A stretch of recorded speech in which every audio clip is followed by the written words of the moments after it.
आता है तो क्या करते हैं? जैसे कभी स्वाभाविक प्रक्रिया है, गुस्सा आएगा, क्या करते हैं? जैसे अब ऑनलाइन क्लास में गुस्सा आया 2 दिन छुट्टी दे देंगे, ऑफलाइन में आया तो पुलिस वाला डंडा रखे हैं।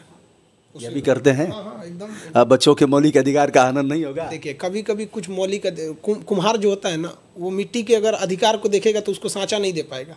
अगर पत्थर छीनी वाला देखेगा कि हम पत्थर को मारेंगे, इसका अधिकार, इसको कष्ट हो रहा है, तो मूर्त नहीं दे पाएगा।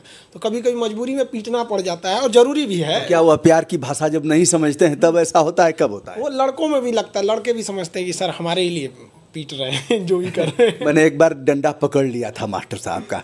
कभी ऐसे बच्चे अगर उदंड मिल जाएंगे तो? नहीं, ऐसा हमारे यहाँ नहीं होते हैं सब, यहाँ पे लड़के भी समझते हैं। देखिए सर, एक और चीज़ है, अगर शिक्षक, हम बता रहे हैं, लड़का कितना भी बिगड़ा हुआ रहे, कितना, एक विधायक जी का लड़का है हमारे यहाँ, मतलब अब विधायक जी का है तो उनमें अलग ही रुआब है उसको। और अभी बिहार का विधायक, पूछिए यहाँ में विधायक जी, उसको हम पीट दिए, अब वो शाम को लेके आया अपने विधायक जी को।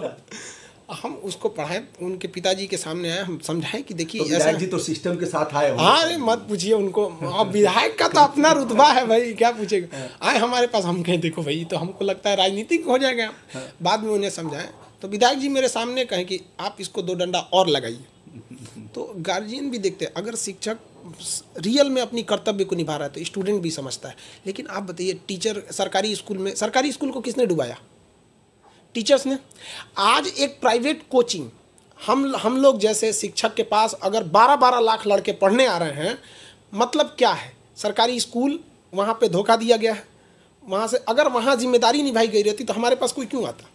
नहीं आता ना। तो ये गड़बड़ है। अगर आप कर्तव्य निभाएंगे ना, आप लड़का को पीटिए, जो भी समझता है हमारे लिए कर रहे हैं, बशर्ते प्यार। हाँ, उसमें भी, उस पिटाई में भी प्यार होना चाहिए। दोनों होता है भाई, पढ़ाई, हंसी मजाक, पिटाई, सब चीज़ यहाँ ऑल इन वन।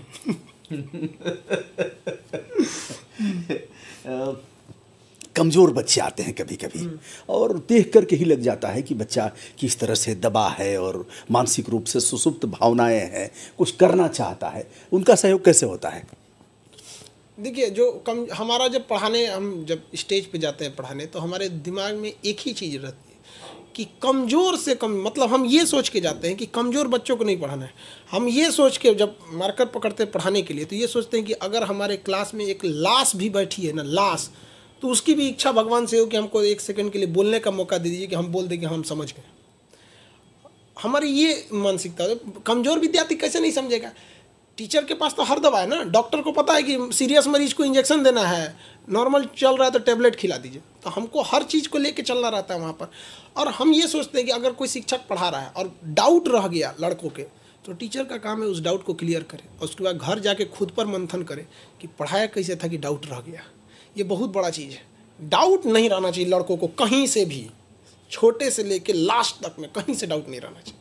बहुत बड़ी बात कहा कि हमें भी मंथन करना पड़ेगा घर जा कर के कि चूक कहाँ हुई है, और आगे और कैसे बढ़िया तैयारी करके हमको बेहतर परफॉर्मेंस देना है।